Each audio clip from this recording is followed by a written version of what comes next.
ಅಂಕೋಲದ ಶಿರೂರು ಬಳಿ ಗುಡ್ಡ ಕುಸಿತ ಪ್ರಕರಣಕ್ಕೆ ಸಂಬಂಧಪಟ್ಟಂತೆ ನಾಳೆ ಘಟನಾ ಸ್ಥಳಕ್ಕೆ ಸಿಎಂ ಸಿದ್ದರಾಮಯ್ಯ ಭೇಟಿಯನ್ನ ಕೊಡ್ತಾ ಇದ್ದಾರೆ. ನಾಳೆ ತೆರವು ಕಾರ್ಯಾಚರಣೆಯ ಸ್ಥಳದ ಪರಿಶೀಲನೆಯನ್ನ ಮಾಡಲಿದ್ದಾರೆ ಮುಖ್ಯಮಂತ್ರಿಗಳಾಗಿರುವಂತಹ ಸಿದ್ದರಾಮಯ್ಯನವರು. ಅಧಿವೇಶನ ಕೂಡ ನಡೀತಾ ಇದ್ದಂತ ಹಿನ್ನೆಲೆಯಲ್ಲಿ ಬರಲಿಕ್ಕೂ ಆಗಿರಲಿಲ್ಲ ಅವರಿಗೆ. ಅದರಲ್ಲೂ ಶಿರೂರಿನಲ್ಲಿ ಆಗಿರುವಂತ ಒಂದು ಘೋರ ದುರಂತ ಇದೆಯಲ್ಲ, ಈ ವಿಚಾರಕ್ಕೆ ಸಂಬಂಧಪಟ್ಟಂತೆ ಅವರು ಮಾಹಿತಿಯನ್ನ ಪಡ್ಕೊಳ್ತಾನೆ ಇದ್ರು. ಇನ್ನು ಜಿಲ್ಲಾ ಉಸ್ತುವಾರಿ ಸಚಿವರಾಗಿರುವಂತಹ ಮಂಕಾಳ ವೈದ್ಯ ಅವರು ಕೂಡ ಅಲ್ಲಿ ಸ್ಥಳದ ಪರಿಶೀಲನೆಯನ್ನ ಮಾಡಿದ್ದಾರೆ, ಡಿಸಿ ಸ್ಥಳದ ಪರಿಶೀಲನೆಯನ್ನ ಮಾಡಿದ್ದಾರೆ. ಹಾಗೆ ಅಂಕೋಲದಲ್ಲಂತೂ ಬಿಟ್ಟು ಬಿಡದೆ ಮಳೆ ಸುರಿತಾ ಇದೆ. ಸೊ ಹೀಗಾಗಿ ಈ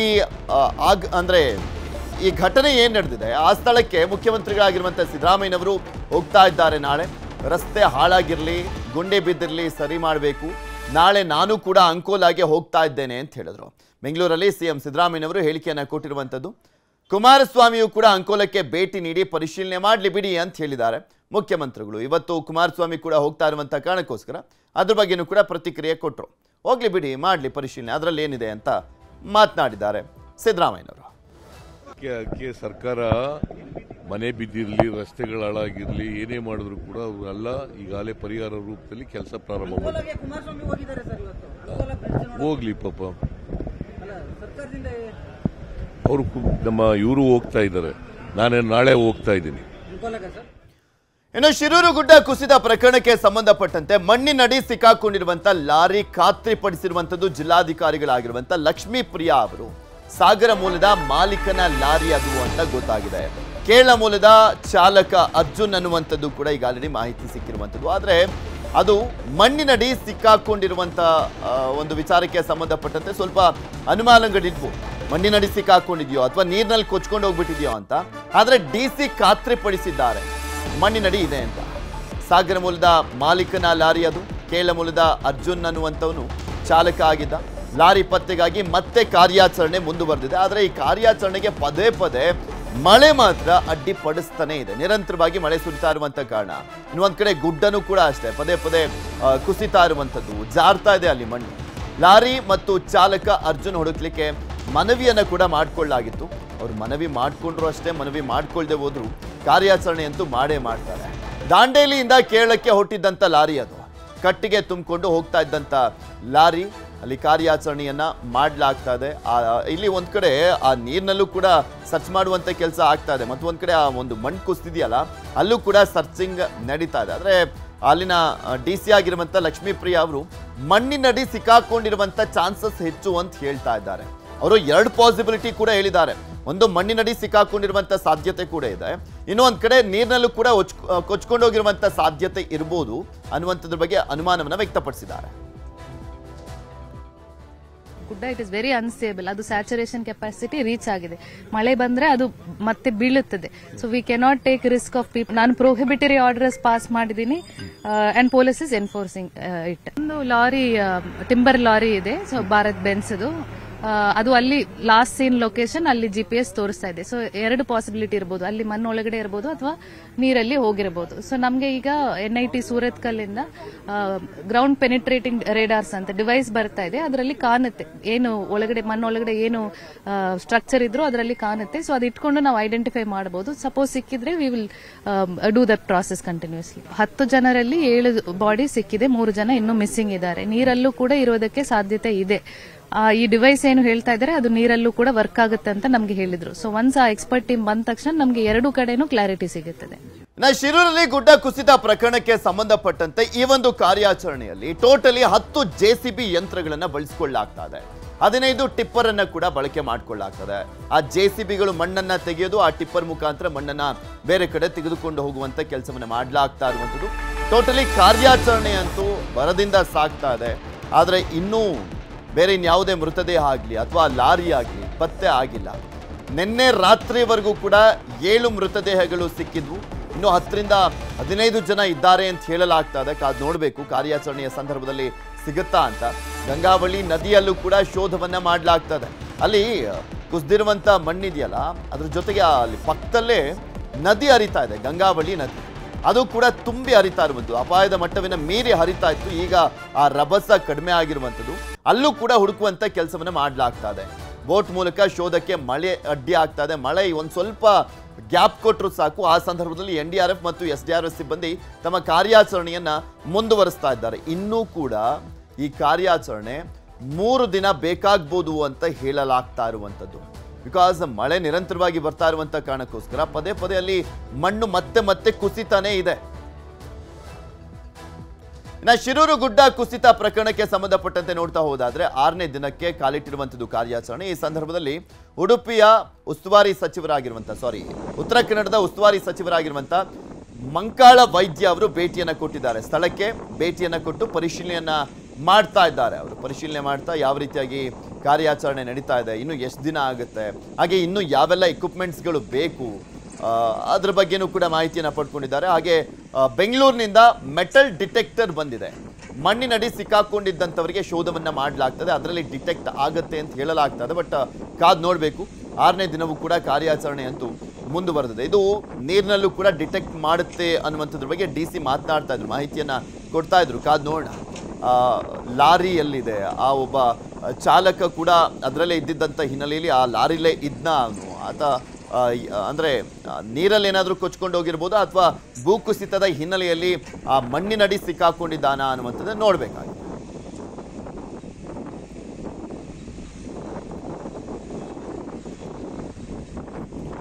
ಮಂಕಾಳ ವೈದ್ಯ ಅವರು ಬಂದಿದ್ದಂತಹ ದೃಶ್ಯಾವಳಿ ಕೂಡ ನಿಮಗೆ ತೋರಿಸ್ತಾ ಇದ್ವಿ.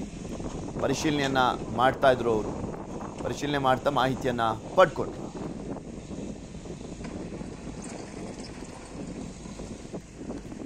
ಸಚಿವ ಮಂಕಾಳು ವೈದ್ಯ ಅವರನ್ನ ನಮ್ಮ ಉತ್ತರ ಕನ್ನಡದ ಪ್ರತಿನಿಧಿ ಆಗಿರುವಂತ ದರ್ಶನ್ ಮಾತನಾಡಿಸಿದ್ದಾರೆ. ಈ ಸಂದರ್ಭದಲ್ಲಿ ಏನ್ ಹೇಳಿದ್ರು ಅವರು ನೋಡೋಣ. ಶಿರೂರು ಗುಡ್ಡ ಕುಸಿದ ಘಟನೆಗೆ ಇವತ್ತು 5ನೇ ದಿನವೂ ಸಹಿತ ನಿರಂತರವಾಗಿ ಈಗ ಕಾರ್ಯಾಚರಣೆ ನಡೀತಾ ಇದೆ. ಆದರೆ ನಿರಂತರ ಕಾರ್ಯಾಚರಣೆಗೆ ಮಳೆ ಅಡ್ಡಿ ಮಾಡ್ತಾ ಇದೆ. ಈ ಹಿನ್ನೆಲೆಯಲ್ಲಿ ಇವತ್ತು ಗುಡ್ಡ ಕುಸಿದ ಜಾಗಕ್ಕೆ ಪರಿಶೀಲನೆ ನಡೆಸಲು ಜಿಲ್ಲಾ ಉಸ್ತುವಾರಿ ಸಚಿವರಾಗಿರ್ತಕ್ಕಂಥ ಮಂಕಾಳು ವೈದ್ಯರವರು ಈಗಾಗಲೇ ಭೇಟಿ ಕೊಟ್ಟಿದ್ದಾರೆ. ಅಲ್ಲಿನ ಪರಿಸ್ಥಿತಿ ಹೇಗಿದೆ, ಯಾವ ರೀತಿ ಪರಿಸ್ಥಿತಿ ಅವಲೋಕಿಸಿದ್ದಾರೆ ಎನ್ನುವಂತಹ ಬಗ್ಗೆ ಅವ್ರ ಜೊತೆ ಕೇಳುವಂತಹ ಒಂದು ಪ್ರಯತ್ನವನ್ನ ಮಾಡೋಣ. ಈಗ ಕಾರ್ಯಾಚರಣೆ ವಿಳಂಬ ಆಗ್ತಾ ಇದೆ ಎನ್ನುವಂತ ಆರೋಪ ಇದೆ, ಅದ್ರ ಬಗ್ಗೆ ಏನು ಹೇಳಿ? ಕಾರ್ಯಾಚರಣೆ ವಿಳಂಬ ಆಗ್ತಾ ಇಲ್ಲ. ದೊಡ್ಡ ಪ್ರಮಾಣದಲ್ಲಿ ಗುಡ್ಡ ಕುಸಿತ ಆಗಿದೆ. ಏನೋ ಒಂದ್ ಸ್ವಲ್ಪ ಆಗಿದೆ ಅಂತ ಹೇಳಿದ್ರೆ ಒಂದು ಗಂಟೆ 2 ಗಂಟೆ ಕೆಲಸ ಇದು ಹಾಗಲ್ಲ. 1 ತಿಂಗಳ ಮಾಡುವಷ್ಟು ಕೆಲಸ ಇದೆ ಅಲ್ಲಿ. ದಯವಿಟ್ಟು ನೋಡದೆ ಅಥವಾ ತಿಳ್ಕೊಳ್ಳದೆ ಮಾತಾಡಿದ್ರೆ ಸರಿಯಲ್ಲ ಅನ್ನೇಳಿ ನನ್ನ ಅನಿಸಿಕೆ. ನಾವು ನಿಷ್ಕಾಳಜಿ ಮಾಡ್ತಾ ಇಲ್ಲ. ನಾವು ಅದೇ ದಿವಸ ಬಂದ್ಬಿಟ್ಟಿದ್ದೇನೆ ನಾನು. ಶಾಸಕರ ಅವತ್ತಿನಿಂದ ಇವತ್ತಿನವರೆಗೆ ಇಲ್ಲೇ ಇದ್ದಾರೆ. 5 ದಿನ ಅಧಿವೇಶನ ಬಿಟ್ಬಿಟ್ಟು ಬೆಂಗಳೂರಿಗೆ ಹೋಗಿ ಮತ್ತೆ ಏನೇನು ಮಾಡ್ಲಿಕ್ಕೆ ಸಾಧ್ಯ ಇದೆ ಎಲ್ಲ ಮಾಡ್ತಾ ಇದ್ದೀನಿ. ಅದು ಈಗ ಏನು ಹೇಳ್ತಾ ಇದ್ದಾರೆ, ಅದು ಏನು ನಿಷ್ಕಾಳಜಿ ಮಾಡ್ತಾ ಇದ್ದಾರೆ ಅಥವಾ ಕೆಲಸ ಮಾಡ್ತಾ ಇಲ್ಲ, ಇದು ಸತ್ಯಕ್ಕೆ ದೂರವಾದಂತ ವಿಷಯ. ನಿರಂತರವಾಗಿ ನೀವು ಬಂದು ಇಲ್ಲಿ ಭೇಟಿ ಕೊಟ್ಟಿದ್ದೀರಿ, ಗುಡ್ಡ ಕುಸಿದ ದಿವಸನೇ ಬಂದು ಭೇಟಿ ಕೊಟ್ರಿ, ಅದಾಂತರ ಸಂತ್ರಸ್ತರನ್ನ ಹೋಗಿ ಮಾತನಾಡಿಸಿದ್ರಿ. ಆಗ ಸಂತ್ರಸ್ತರು ನಿಮ್ಮ ಬಳಿ ಹೇಳುವಂತ ಒಂದು ಆಗ್ರಹ ಏನು ಸರ್, ಬೇಡಿಕೆ ಏನು? ಇದು ಇಷ್ಟು ದೊಡ್ಡ ಪ್ರಮಾಣದಲ್ಲಿ ಆಗ್ಲಿಕ್ಕೆ ಕಾರಣ IRB ಅವರು. ನಾನು ಫಸ್ಟ್ ಡೇ ಇಂದ ಹೇಳ್ತಾ ಇದ್ದೀನಿ, ಇದು ವೈಜ್ಞಾನಿಕವಾಗಿ ಕೆಲಸ ಮಾಡಿದ್ದಾರೆ. ಯಾವುದೇ ಒಂದು ಏನು ಹೇಗೆ ಮಾಡಿದ್ರೆ ಆಗ್ತದೆ ಅನ್ನುವಂಥದ್ದು ನೋಡಲಿಲ್ಲ. ಅವ್ರಿಗೆ ಹೇಗೆ ಮಾಡಿದ್ರೆ ಲಾಭ ಆಗ್ತದೆ ಆ ರೀತಿಯಲ್ಲಿ ಕೆಲಸ ಮಾಡ್ತಾ ಇದ್ದಾರೆ. ನಾನು ಫಸ್ಟ್ ಡೇ ಇಂದನೂ ನಾನು 1 ವರ್ಷದಿಂದ ನಾನು ಅದು ಸರಿ ಮಾಡಿ ಅಂದೇಳಿ ಕೂಗ್ತಾ ಇದ್ದೀನಿ. ಎಲ್ಲರೂ ಅವರಿಗೆ ಸಪೋರ್ಟ್ ಇದ್ದಂಗಿದೆ, ಯಾರು ಮಾತಾಡೋರಿಲ್ಲ. ಏನು ಸೆಂಟ್ರಲ್ ಮಿನಿಸ್ಟ್ರು ಅಥವಾ ಸೆಂಟ್ರಲ್ NHI ಅವರ ಅಧಿಕಾರಿಗಳು ಹಾಗಾಗಿ ಯಾರಿಂದ ತಪ್ಪಾಗಲಿ ಅವ್ರ ಮೇಲೆ ಕ್ರಮ ಆಗ್ತದೆ. ಸರ್, ಈಗ ಮನೆ ಕಳೆದುಕೊಂಡವರಿಗೆ ಏನಾದ್ರು ಮನೆ ನಿರ್ಮಾಣ ಮಾಡಿಕೊಡುವಂತ ಏನಾದ್ರು ಭರವಸೆ ಇದೆ ಸರ್? ಹೌದು, ಖಂಡಿತ ಅವರಿಗೆ ಮನೆ ಕೊಡ್ತೇವೆ. ಈಗಾಗಲೇ ನಾವು 1,20,000 ಕೊಟ್ಟುಬಿಟ್ಟಿದ್ದೇವೆ. ಮತ್ತೆ ನಾವು ಸತೀಶ್ ಶೈಲೂರು ಸೇರಿಕೊಂಡು ಮತ್ತೆ ಅವರಿಗೆ ಸ್ವಲ್ಪ ನಾವು ನಮ್ಮ ಕೈಯಿಂದ ಸ್ವಂತ ಕೊಡ್ತಾ ಇದ್ದೇವೆ. ಮೀನುಗಾರಿಕೆ ಇಲಾಖೆಯಿಂದ ಅವರಿಗೆ ಎಷ್ಟು ಜನರದ್ದು ದೋಣಿ ಬಲೆ ಎಷ್ಟು ಮೀನುಗಾರಿಕೆ ಕುಟುಂಬ ಇದೆ ಅವರಿಗೆಲ್ಲ ನಾವು ಒಂದು 15 ಲಕ್ಷ ರೂಪಾಯಿ ಚೆಕ್ ತಗೊಂಡು ಬಂದಿದ್ದೇನೆ ಕೊಡ್ಲಿಕ್ಕೆ. ಶಿರೂರು ಗುಡ್ಡ ಕುಸಿದ ಘಟನೆಯಲ್ಲಿ ಏನು ನಿರಾಶ್ರಿತರಾದವರಿಗೆ ಮನೆ ಮಠ ಕಳೆದುಕೊಂಡವರಿಗೆ ಮನೆ ನಿರ್ಮಾಣದ ಒಂದು ಭರವಸೆಯನ್ನು ಕೊಟ್ಟಿದ್ದಾರೆ ಉಸ್ತುವಾರಿ ಸಚಿವ ಮಂಕಾಳು ವೈದ್ಯರು. ಅದೇ ರೀತಿ ಏನು ಕಾರ್ಯಾಚರಣೆ ವಿಳಂಬ ಆಗ್ತಿದೆ ಎನ್ನುವಂತ ಒಂದು ಆರೋಪ ಕೇಳಿಬಂದಿತ್ತು. ಆದರೆ ಕಾರ್ಯಾಚರಣೆ ಸುರಿಯುವಂತ ಮಳೆಯಲ್ಲೂ ಸಹ ಮಾಡ್ತಾ ಇದ್ದಾರೆ. ಯಾವುದೇ ರೀತಿಯಾದಂತಹ ಒಂದು ವಿಳಂಬ ಆಗ್ತಾ ಇಲ್ಲ ಎನ್ನುವಂತಹ ಒಂದು ಮಾತನ್ನ ಹೇಳಿರುವಂತದ್ದು. ಕ್ಯಾಮರಾ ಪರ್ಸನ್ ರೈಡು ಜೊತೆ ದರ್ಶನ್ ನಾಯ್ಕ್, ನ್ಯೂಸ್ 18 ಕಾರವಾರ. ಇನ್ನು ದಕ್ಷಿಣ ಕನ್ನಡ ಜಿಲ್ಲೆಯಲ್ಲಿ ಮಳೆ ಅಬ್ಬರಿಸ್ತಾ ಇತ್ತು. ಈಗ ಸ್ವಲ್ಪ ಕೊಂಚ ವಿರಾಮವನ್ನ ಕೊಟ್ಟಿರುವಂತದ್ದು. ಈ ಸಂದರ್ಭದಲ್ಲಿ ನೇತ್ರಾವತಿ ಅಬ್ಬರ ಕಡಿಮೆ ಆಗಿದೆ. ನೆರೆ ನೀರು ಸ್ವಲ್ಪ ತಗ್ಗಿರುವಂಥದ್ದು. ಕಟೀಲು ಕ್ಷೇತ್ರದಲ್ಲಿ ನಂದಿನಿ ನದಿ ಉಕ್ಕಿ ಹರಿತಾ ಇದೆ. ದೇವಸ್ಥಾನವನ್ನ ಆವರಿಸಿರುವಂಥದ್ದು. ಕಟೀಲು ಕ್ಷೇತ್ರಕ್ಕೆ ಬರುವಂತ ಭಕ್ತರಿಗೆ ನಂದಿನಿ ಹರಿವು ಆಕರ್ಷಣೆ ಆಗಿದೆ. ಕರಾವಳಿಯಲ್ಲಿ, ಅದರಲ್ಲೂ ದಕ್ಷಿಣ ಕನ್ನಡದಲ್ಲಿ, ಕರಾವಳಿಯಲ್ಲಿ ಉತ್ತರ ಕನ್ನಡ ಮತ್ತೆ ಉಡುಪಿಯಲ್ಲಿ ಮಳೆ ಆರ್ಭಟಿಸ್ತಾ ಇದೆ, ಇನ್ನೂ ಕೂಡ ಮುಂದುವರೆದಿರುವಂಥದ್ದು. ಈ ಸಂದರ್ಭದಲ್ಲಿ ದಕ್ಷಿಣ ಕನ್ನಡ ಜಿಲ್ಲೆಯಲ್ಲಿ ಸ್ವಲ್ಪ ಕಡಿಮೆ ಆಗಿದೆ ಮಳೆ ಅಬ್ಬರ. ಸೊ ಹೀಗಾಗಿ ಅಲ್ಲಿರುವಂಥ ನದಿ ಏನು ಅಪಾಯ ಮಟ್ಟವನ್ನು ಮೀರಿ ಹರಿತಾ ಇತ್ತು, ಅಲ್ಲೂ ಕೂಡ ಅಷ್ಟೇ ಹರಿವು ಕಡಿಮೆ ಆಗಿದೆ. ಇನ್ನು ಅಲ್ಲಿ ಯಾವ ರೀತಿಯಾಗಿದೆ ಪರಿಸ್ಥಿತಿ ಅನ್ನುವಂಥದ್ರ ಬಗ್ಗೆ ಇನ್ನೂ ಹೆಚ್ಚಿನ ಮಾಹಿತಿಯನ್ನು ಕೊಟ್ಟಿದ್ದಾರೆ ನಮ್ಮ ಪ್ರತಿನಿಧಿ ಕಿಶನ್ ಶೆಟ್ಟಿ. ನೋಡ್ಕೊಂಬರೋಣ. ಕಳೆದ ಒಂದು ವಾರದಿಂದ ಇಡೀ ದಕ್ಷಿಣ ಕನ್ನಡ ಜಿಲ್ಲೆಯಲ್ಲಿ ಅಬ್ಬರಿಸಿದಂತಹ ವರುಣ ಇವತ್ತು ಸ್ವಲ್ಪ ಮಟ್ಟಿಗೆ ವಿರಾಮ ನೀಡಿದ್ದಾನೆ. ಆದರೆ ಜಿಲ್ಲೆಯ ಎಲ್ಲ ಹಳ್ಳ ತೊರೆ ನದಿಗಳು ತುಂಬಿ ಹರಿತಿರುವಂಥದ್ದು. ನಾವೀಗ ಕಟೀಲು ಕ್ಷೇತ್ರದಲ್ಲಿದ್ದೇವೆ. ನನ್ನ ಹಿಂಭಾಗದಲ್ಲಿ ಹರಿತಿದ್ದಾಳೆ ಪರಮ ಪಾವನವಾದಂಥ ನಂದಿನಿ ನದಿ. ಈ ನಂದಿನಿ ನದಿ ಬಹಳಷ್ಟು ಆಕರ್ಷಣೆಯ ಒಂದು ಕೇಂದ್ರ ಬಿಂದು ಅಂತ ಹೇಳ್ಬೋದು. ಯಾಕೆಂದರೆ ಕಟೀಲು ಕ್ಷೇತ್ರಕ್ಕೆ ಬರುವಂಥ ಭಕ್ತರು ದೇವಿಯನ್ನು ಎಷ್ಟು ನೋಡೋಕ್ಕೆ ಕಾತುರಾಗಿರ್ತಾರೋ ಅದೇ ರೀತಿಯಾಗಿ ನಂದಿನಿ ನದಿಯನ್ನು ನೋಡೋಕ್ಕೆ ಕೂಡ ಅಷ್ಟೇ ಕಾತುರಾಗ್ತಾರೆ. ನಂದಿನಿ ನದಿ ಕೂಡ ತುಂಬಿ ಹರಿಯುತ್ತಿರುವಂಥದ್ದು. ಮುಂದೆ ಇದು ಚಿತ್ರಾಪುನಲ್ಲಿ ಶಾಂಭವಿ ನದಿ ಜೊತೆ ವಿಲೀನವಾಗಿ ಆನಂತರವಾಗಿ ಅರಬ್ಬಿ ಸಮುದ್ರವನ್ನು ಸೇರುತ್ತೆ. ಹಾಗಾಗಿ ನಂದಿನಿ ನದಿಯ ಹರಿವಿನ ವೈಭವವನ್ನು ನೀವು ಗಮನಿಸ್ತಾ ಇದ್ದೀರಿ. ಸುಮಾರಷ್ಟು ವರ್ಷಗಳ ಹಿಂದೆ ನಂದಿನಿ ನದಿಯಿಂದಾಗಿ ಕಟೀಲು ಕ್ಷೇತ್ರ ಜಲಾವೃತಗೊಂಡಿತ್ತು. ಆನಂತರವಾಗಿ ನಂದಿನಿ ನದಿ ಸಾಕಷ್ಟು ಉಕ್ಕಿ ಹರಿದಂಥ ಸಂದರ್ಭದಲ್ಲಿ ಇದನ್ನು ನೋಡೋಕೆಂದಲೇ ಸ್ಥಳೀಯ ಊರುಗಳಿಂದ ಜನರು ಕೂಡ ಬರ್ತಾರೆ. ಯಾಕೆಂದರೆ ನದಿಯ ಆಕರ್ಷಣೆ ಇರೋದು, ನದಿಯ ವೈಭವ ಇರೋದು ನದಿ ಮೈ ತುಂಬಿ ಹರಿದಾಗ ಮಾತ್ರ. ಹಾಗಾಗಿ ಕಟೀಲು ಕ್ಷೇತ್ರದಲ್ಲಿ ಹರಿಯುವಂಥ ನಂದಿನಿ ನದಿಯ ವೈಭವವನ್ನು ಗಮನಿಸ್ತಾ ಇದ್ದೀರಿ. ಕಳೆದ 7 ದಿನಗಳಿಂದ ಇಡೀ ದಕ್ಷಿಣ ಕನ್ನಡ ಜಿಲ್ಲೆಯಲ್ಲಿ ಎಡೆಬಿಡದೆ ಮಳೆಯಾಗಿತ್ತು. ಕಳೆದ 7 ದಿನಗಳಿಂದಲೂ ಕೂಡ ಜಿಲ್ಲೆಯ 5 ತಾಲೂಕಿನ ಶಾಲಾ ಮಕ್ಕಳಿಗೆ, ಕಾಲೇಜಿನ ಮಕ್ಕಳಿಗೆ ನಿರಂತರವಾಗಿ ರಜೆಯನ್ನು ಜಿಲ್ಲಾಡಳಿತ ಹೇರಿತು. ಸದ್ಯ ಇವತ್ತು ಮಳೆಯ ವಾತಾವರಣ ಸ್ವಲ್ಪ ಕಡಿಮೆ ಇದೆ. ಆದರೆ ಇಡೀ ಜಿಲ್ಲೆಯಲ್ಲಿ ರೆಡ್ ಅಲರ್ಟ್ ಇರುವಂಥದ್ದು. ಹಾಗಾಗಿ ಮುಂದಿನ ಗಂಟೆಗಳಲ್ಲಿ ಮಳೆ ಮತ್ತಷ್ಟು ತೀವ್ರವಾಗುವಂಥ ಸಾಧ್ಯತೆಗಳು ಕೂಡ ಇದೆ. ನೀವು ದೃಶ್ಯಗಳಲ್ಲಿ ಗಮನಿಸ್ತಾ ಇದ್ದೀರಿ, ಬಿಸಿಲಿನ ವಾತಾವರಣ ಕೂಡ ಗಮನಿಸ್ತಾ ಇದ್ದೀರಿ. ಕಳೆದ 7 ದಿನಗಳಿಂದ ಜಿಲ್ಲೆಯ ಜನ ಬಿಸಿಲಿನ ತಾಪವನ್ನೇ ಕೂಡ ಕಂಡಿಲ್ಲ. ಅಷ್ಟರ ಮಟ್ಟಿಗೆ ವರುಣ ಅಬ್ಬರಿಸಿತ್ತು. ನಿರಂತರವಾಗಿ ಎಡೆಬಿಡದೆ ಮಳೆ ಸುರಿಯಿತು. ಸದ್ಯ ಮಳೆಯ ವಾತಾವರಣ ಕಡಿಮೆ ಆಗಿತ್ತೆ. ಹಾಗಾಗಿ ಮುಂದಿನ ದಿನಗಳಲ್ಲಿ ಈ ಮಳೆಯ ವಾತಾವರಣ ಕಡಿಮೆಯಾಗುವಂಥ ಸಾಧ್ಯತೆಗಳನ್ನು ಕೂಡ ಹವಾಮಾನ ಇಲಾಖೆ ಹೇಳಿರುವಂಥದ್ದು. ಕ್ಯಾಮರಾಮ್ಯಾನ್ ನಿಖಿಲ್ ಸುವರ್ಣ ಜೊತೆ ಕಿಶನ್ ಶೆಟ್ಟಿ, ನ್ಯೂಸ್ 18 ಮಂಗಳೂರು. ಮಳೆ ಬಂತು ಅಂದ್ರೆ ಇವರಿಗೆ ಜೀವ ಭಯ. 17 ಕುಟುಂಬಗಳಿಗೆ ಡವ ಶುರುವಾಗುತ್ತೆ. ಜಾಗರಣೆ ಮಾಡಬೇಕಾಗುತ್ತೆ. ಅದು ಒಂದಲ್ಲ ಎರಡಲ್ಲ, 6 ತಿಂಗಳುಗಳ ಕಾಲ ಇವರು ನರಕ ಯಾತನೆಯ ರೀತಿಯಲ್ಲಿ ಪರಿಸ್ಥಿತಿ ನಿರ್ಮಾಣ ಆಗ್ಬಿಟ್ಟಿರುತ್ತೆ. ಯಾಕಾಗೆ, ಯಾವ ಕಾರಣಕ್ಕೋಸ್ಕರ ಇವರಿಗೆ ಡವ ಆಗ್ತಾ ಇರುತ್ತೆ. ಜಾಗರಣೆ ಮಾಡಬೇಕು ಅಂತ ಹೇಳ್ತಾ ಇದೀವಿ ನಾವು ಅನ್ನುವಂಥದ್ದು ನೋಡ್ತಾ ಹೋಗೋಣ. 17 ಕುಟುಂಬಗಳು ಇರುವಂಥದ್ದು ಎಲ್ಲಿ ಅಂದರೆ ಚಿಕ್ಕಮಗಳೂರಿನಲ್ಲಿ. ಚಿಕ್ಕಮಗಳೂರಿನ ಬಂಡಿಮಠ ಗ್ರಾಮದ ಸ್ಥಿತಿ ಇದು. ಭದ್ರಾ ನದಿ ತಟದಲ್ಲೇ ಇರುವಂಥ ಬಂಡಿಮಠ. ಪ್ರತಿ ವರ್ಷ ಇವರಿಗೆ ಸಾವಿನ ಭಯ ಕಾಡ್ತಾ ಇರುತ್ತೆ. ಬದಲಿ ಸ್ಥಳದ ಭರವಸೆ ಈವರೆಗೂ ಕೂಡ ಈಡೇರಿಲ್ಲ. ಬರ್ತಾರೆ ಅಲ್ಲಿ ಜನಪ್ರತಿನಿಧಿಗಳು ಗೆದ್ದಂಥ ಸಂದರ್ಭದಲ್ಲಿ, ಹಾಗೆ ಚುನಾವಣೆಯ ಸಂದರ್ಭದಲ್ಲಿ, ದೊಡ್ಡ ಅವಾಂತರ ಆದಂಥ ಸಂದರ್ಭದಲ್ಲಿ ಸಮಸ್ಯೆ ಆದಾಗ ಬರ್ತಾರೆ. ಇಲ್ಲ, ನಿಮಗೆ ಬೇರೆ ಸ್ಥಳ ಮಾಡ್ಕೊಡೋಣ, ಇಲ್ಲಿದ್ರೆ ಸೇಫ್ ಅಲ್ಲ ನೀವು, ಡೇಂಜರು ಅಂತ ಅಲ್ಲಿ ಪುಂಗಿ ಬರ್ತಾರೆ. ಅದಾದ್ಮೇಲೆ ಮಾತ್ರ ಅಡ್ರೆಸ್ಗೆ ಇರೋದಿಲ್ಲ ಈ ರಾಜಕಾರಣಿಗಳಾಗಲಿ ಅಥವಾ ಅಧಿಕಾರಿಗಳಾಗಲಿ. ಬದಲಿ ಸ್ಥಳದ ಭರವಸೆ ಈವರೆಗೂ ಈಡೇರಿಲ್ಲ. ಸೊ ಅನಿವಾರ್ಯವಾಗಿ ಅಲ್ಲೇ ಜೀವನವನ್ನ ನಿರ್ವಹಣೆ ಮಾಡುವಂಥ ಪರಿಸ್ಥಿತಿ ಇದೆ. ಮಳೆಗಾಲ ಮುಗಿಯೋವರೆಗೂ ಕೂಡ ಆತಂಕದಲ್ಲೇ ಬದುಕನ್ನ ದೂಡುವಂತಾಗಿದೆ. 2019ರಲ್ಲಿ 17 ಮನೆಗಳು ಅರ್ಧ ಮುಳುಗಿ ಹುಟ್ಟ ಬಟ್ಟೆಯಲ್ಲೇ ಓಡಿ ಬಂದಿದ್ರು, ಜೀವವನ್ನ ಉಳಿಸ್ಕೊಂಡಿದ್ರು ಇಲ್ಲಿನ ಜನ. ಭದ್ರಾ ನದಿ ನೀರು ಹೊರಬಂದ್ರೆ ಮೊದಲು ಮುಳುಗುವಂಥದ್ದೇ ಈ 17 ಮನೆಗಳು. ಈಗಲೂ ಕೂಡ ಇದೇ ಆತಂಕದಲ್ಲೇ ಇದ್ದಾರೆ. ನೋಡೋಣ, ಅಟ್ಲೀಸ್ಟ್ ಈಗಲಾದರೂ ಸ್ಪಂದಿಸುವಂಥ ಕೆಲಸವನ್ನು ಈಗಿರುವಂಥ ರಾಜಕಾರಣಿಗಳು ಮಾಡಲಿ. ಬಿಕಾಸ್ ಅಲ್ಲೊಂದು ರೀತಿಯಾಗಿ ಹೊಸ ಅಲೆಯ ರೀತಿಯಲ್ಲಿ ಚಿಕ್ಕಮಗಳೂರು ಜಿಲ್ಲೆಯಾದ್ಯಂತ ಹೊಸ ಶಾಸಕರು, ರಾಜಕಾರಣಿಗಳು ಆಯ್ಕೆ ಆಗಿದ್ದಾರೆ. ಸ್ವಲ್ಪ ಸ್ಪಂದಿಸುವಂಥ ಕೆಲಸವನ್ನು ಮಾಡಲಿ. ಚಿಕ್ಕಮಗಳೂರು ತಾಲೂಕಲ್ಲಿ ಈಗ ತಮ್ಮಯ್ಯ ಅವರಿದ್ದಾರೆ, ಮೂಡಿಗೆರೆ ತಾಲೂಕಲ್ಲಿ ನಯನ ಮೋಟಮ್ಮ ಅವರಿದ್ದಾರೆ. ಆಲ್ಮೋಸ್ಟ್ ಗೆದ್ದಿರುವಂಥವ್ರು ಎಲ್ಲರೂ ಕೂಡ ಆ ಒಂದು ತಾಲೂಕುಗಳಲ್ಲಿ ಎಲ್ಲ ಸ್ವಲ್ಪ ಹೊಸಬ್ರೆ ಇರುವಂಥ ಕಾರಣಕ್ಕೋಸ್ಕರ ಸ್ಪಂದಿಸುವಂಥ ಕೆಲಸವನ್ನು ಮಾಡಬೇಕಾಗಿದೆ.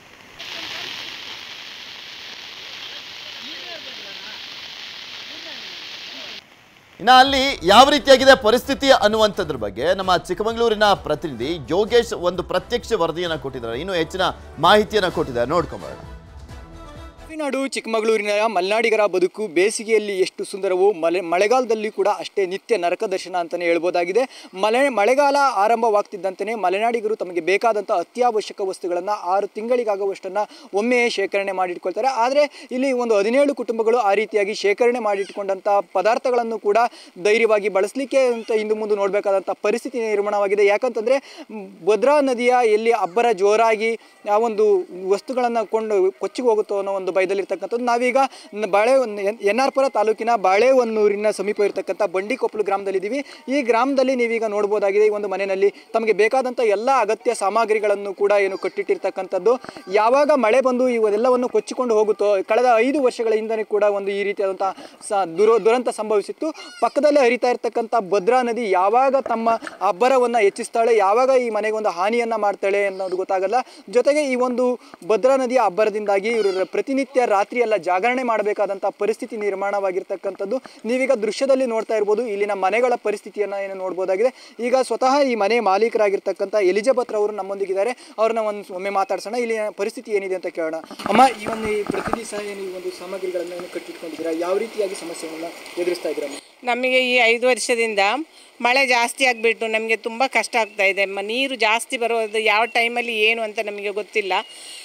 ಅದಕ್ಕಾಗಿ ನಾವು ಎಲ್ಲ ವಸ್ತುಗಳನ್ನು ಈ 2019ರಿಂದ ಈ ಕಡೆ ನಮಗೆ ರಾತ್ರಿ ಎಲ್ಲ ನಿದ್ರೆ ಮಾಡಲಿಕ್ಕೆ ಹೆದರಿಕೆ ಆಗಿ ವಸ್ತುಗಳನ್ನೆಲ್ಲ ಜಾಗ್ರತೆ ಮಾಡಿಕೊಂಡು ಗಂಟು ಮೂಟೆ ಕಟ್ಟಿ ರೂಮಲ್ಲಿ ಇಟ್ಟಿದ್ದೀವಿ. ಬೇಕಾದ ಅವಶ್ಯಕತೆಗೆ ಇರುವಂತಹ ಆಹಾರ ವಸ್ತುಗಳನ್ನು ಅಡುಗೆ ಮಾಡಿಕೊಂಡು ಉಪಯೋಗಿಸಿ ಉಳಿದಿದ್ದ ವಸ್ತುಗಳನ್ನೆಲ್ಲ ತೆಗೆದಿಟ್ಟು ಪ್ಯಾಕ್ ಮಾಡಿ ಹಿಂಗೆ ಇದ್ದಿದ್ವಿ. ರಾತ್ರಿ ಯಾವ ಟೈಮಲ್ಲಿ ನೀರಿಂದು ಶಬ್ದ ಕೇಳುವಾಗ ನಮಗೆ ತುಂಬ ಭಯ ಆಗ್ತಾ ಇದೆ. ತುಂಬ ಕಷ್ಟ, ಇಲ್ಲಿದ್ದು ಜೀವನ ಅಷ್ಟು ಕಷ್ಟಕರವಾಗಿದೆ. ಯಾವ ರೀತಿ ನಾವು ಬದುಕಬೇಕು, ಜೀವನ ಭದ್ರತೆ ಮಾಡ್ಕೊಳ್ಬೇಕಂತ ನಮಗೆ ಗೊತ್ತಾಗ್ತಿಲ್ಲ. ಅಷ್ಟು ಕಷ್ಟದಲ್ಲಿ ನಾವು ಅನುಭವಿಸ್ತಾ ಇದ್ದೀವಿ, ನರಕನೇ ಅನುಭವಿಸೋದು. ನಮಗೆ ಏನಾದರೂ ಒಂದು ಸರ್ಕಾರದಿಂದ ಆದಷ್ಟು ಬೇಗ ಏನಾದರೂ ಒಂದು ಅನುಕೂಲ ಮಾಡಿಕೊಟ್ರೆ ನಾವು ಇಲ್ಲಿಂದ ಬಿಟ್ಟು ಒಂದು ನಮ್ಮ ನೆಮ್ಮದಿಯ ಜೀವನವನ್ನು ಮಾಡ್ಬೋದು ಅಂತ ನಾವು ತಿಳ್ಕೊಂಡಿದ್ದೀವಿ. ಅಧಿಕಾರಿಗಳು ಮತ್ತು ಬೇರೆ ಯಾರಾದರೂ ಕೂಡ ಏನಾದರೂ ಇಲ್ಲಿ ಬಂದು ನಿಮಗೆ ವಸತಿ ಕಲ್ಪಿಸುವಂಥ ಒಂದು ಭರವಸೆ ಏನಾದರೂ ಕೊಟ್ಟಿದ್ದಾರಮ್ಮ? ಹೌದು, ಅಧಿಕಾರಿಗಳು ಬಂದು ನಮಗೆ ವಸತಿ ಕೊಡ್ತೀವಿ ಅಂತ ಹೇಳಿದ್ದಾರೆ ಅಕ್ಷರನಗರದಲ್ಲಿ. ಇನ್ನೂ ಕೊಟ್ಟಿಲ್ಲ. ಯಾವ ಟೈಮಲ್ಲಿ ಕೊಡ್ತಾರೆ ಏನಂತ ನಮಗೂ ಗೊತ್ತಿಲ್ಲ. ಆದಷ್ಟು ಬೇಗ ಕೊಟ್ಟರೆ ನಮಗೆ ಒಳ್ಳೆಯದಾಗಿತ್ತು. ಎಸ್, ಇವಿಷ್ಟು ಏನು ಈ ಮನೆಯ ಮಾಲೀಕರಾಗಿರ್ತಕ್ಕಂಥ ಎಲಿಜಬೆತ್ ಅವರು ಹೇಳ್ತಾ ಇರ್ತಕ್ಕಂಥದ್ದು. ಯೋಗೇಶ್ ಕಾಮೇನಹಳ್ಳಿ, ನ್ಯೂಸ್ 18 ಚಿಕ್ಕಮಗಳೂರು. ತಮ್ಮ ಜಮೀನು ಮೂಡಾಗೆ ಕೊಟ್ಟು ಸಿಎಂ ಪತ್ನಿ ಸೈಟ್ ಅನ್ನ ಪಡೆದಿದ್ದಂತ ವಿಚಾರ ಇದೆಯಲ್ಲ, ದೊಡ್ಡ ಮಟ್ಟದಲ್ಲಿ ಆಕ್ರೋಶವನ್ನ ವ್ಯಕ್ತಪಡಿಸ್ತಾ ಇದ್ರು ಬಿಜೆಪಿಯವರು. ಸ್ಪೆಷಲಿ ಈ ವಿಚಾರಕ್ಕೆ ಸಂಬಂಧಪಟ್ಟಂತೆ ಅಕ್ರಮ ಆಗಿದೆ ಅನ್ನುವಂಥದ್ರ ಬಗ್ಗೆ ಆರೋಪವನ್ನ ಮಾಡ್ತಾ ಇದ್ರು. ಈಗ ಸಿಎಂ ಪತ್ನಿ ನೀಡಿರುವಂತ ಭೂಮಿ ಬಗ್ಗೆ ವಿವಾದ ಎಬ್ಬಿದೆ. ಸಿಎಂ ಸಿದ್ದರಾಮಯ್ಯನವರ ಬಾಮೈದ ದಲಿತರಿಂದ ಅಕ್ರಮವಾಗಿ ಭೂಮಿಯನ್ನ ಖರೀದಿಸಿ ಸಿಎಂ ಪತ್ನಿ ಹೆಸರಿಗೆ ಕ್ರಯ ಪತ್ರ ಮಾಡಿಸಿಕೊಟ್ಟಿರುವಂತ ಆರೋಪ ಕೇಳಿ ಬಂದಿರುವಂತದ್ದು. ಜಮೀನಿನ ಮೂಲ ಮಾಲೀಕರಾಗಿದ್ದಂತ ಜವರ ಎಂಬುವರ 2 ಮಕ್ಕಳು ಜಮೀನನ್ನ ಮಾರಿದ್ದು ಈಗ ಮತ್ತೊಬ್ಬ ಮಗ ತಕರಾರನ್ನ ಎತ್ತಿದ್ದಾರೆ. ಈ ಸಂಬಂಧ ನ್ಯಾಯ ಕೊಡಿಸುವಂತೆ ಜವರ ಅವರ ಮಗ ನಿಂಗ ಎಂಬುವರ ಪರ ಸಾಮಾಜಿಕ ಹೋರಾಟಗಾರ ಸ್ನೇಹಮಯಿ ಕೃಷ್ಣ ರಾಷ್ಟ್ರೀಯ ಎಸ್ಸಿ ಆಯೋಗಕ್ಕೆ ದೂರನ್ನ ಸಲ್ಲಿಸಿದ್ದಾರೆ. ನನಗೆ ಈಗ ಸಿಕ್ಕಂತ ಮಾಹಿತಿ ಮತ್ತು ದಾಖಲೆ ಪ್ರಕಾರ ಸಿದ್ದರಾಮಯ್ಯ ಮತ್ತು ಅವರ ಕುಟುಂಬದವರು ಒಂದು ದಲಿತ ಕುಟುಂಬಕ್ಕೆ ಅನ್ಯಾಯ ಮಾಡಿ, ಅಂದರೆ ದೌರ್ಜನ್ಯ ಎಸಗಿ ಅವ್ರಿಗೆ ಸೇರಬೇಕಾದ ಆಸ್ತಿಯನ್ನು ತಮ್ಮ ಕುಟುಂಬದ ಆಸ್ತಿಯನ್ನು ಮಾಡ್ಕೊಂಡಿದ್ದಾರೆ. ಸೊ ಇದರಲ್ಲಿ ಯಾವುದೇ ರೀತಿಯ ಅನುಮಾನಗಳು ಇಲ್ಲ. ಈಗ ನಮ್ಮ ಮಾವನವ್ರಿಗೆ ಹುಟ್ಟಿರೋರು 3 ಜನ. ಅವರು ಅದೇನೆ ಮಲ್ಲಯ್ಯ, ಮೈಲಾರಯ್ಯ, ದೇವರಾಜು ಅಂತ. ಇದು ನಮಗೆ ಈಗ ಮಾಧ್ಯಮ ಮುಖಾಂತರನೇ ಗೊತ್ತಾಗಿದ್ದು ಈ ಥರ ಆಸ್ತಿ ಇತ್ತು ಅಂತ. ಇವರೇ ಮೊನ್ನೆ ಮಾಧ್ಯಮ ನೋಡಿದಾಗ ಹೇಳಿದ್ದು ನಮ್ದೇ ಇದು ಆಸ್ತಿ ಅಂತ. ಅದು ದೇವರಾಜ್ ಅವರು ಮಾಡಿರೋದು ಅಂತ ಹೇಳಿದ್ರು. ಅದ್ರ ಬಗ್ಗೆ ಇವ್ರಿಗೂ ಅಷ್ಟು ಹೆಚ್ಚಾಗಿ ಗಮನಕ್ಕೆ ಏನೂ ಗೊತ್ತಿಲ್ಲ ಇವ್ರಿಗೆ. ಈಗ ನಮ್ಗೆ ಗೊತ್ತಾಗಿದ್ದು ಸ್ನೇಹಜೀವಿ ಕೃಷ್ಣ ಅವರಿಂದ ಮತ್ತೆ ನಮ್ಮ ಏರಿಯಾ ಮುಖಾಂತರ ನಮ್ಗೆ ಗೊತ್ತಾಗಿದ್ದು. ಈಗ ನಮ್ಮ ಮಾವನವ್ರಿಗೆ ಹುಟ್ಟಿರೋರು 3 ಜನ. ಅವರು ಅದೇನೆ ಮಲ್ಲಯ್ಯ, ಮೈಲಾರಯ್ಯ, ದೇವರಾಜು ಅಂತ. ಇದು ನಮ್ಗೆ ಈಗ ಮಾಧ್ಯಮ ಮುಖಾಂತರನೇ ಗೊತ್ತಾಗಿದ್ದು ಈ ತರ ಆಸ್ತಿ ಇತ್ತು ಅಂತ. ಇವರೇ ಮೊನ್ನೆ ಮಾಧ್ಯಮ ನೋಡಿದಾಗ ಹೇಳಿದ್ದು.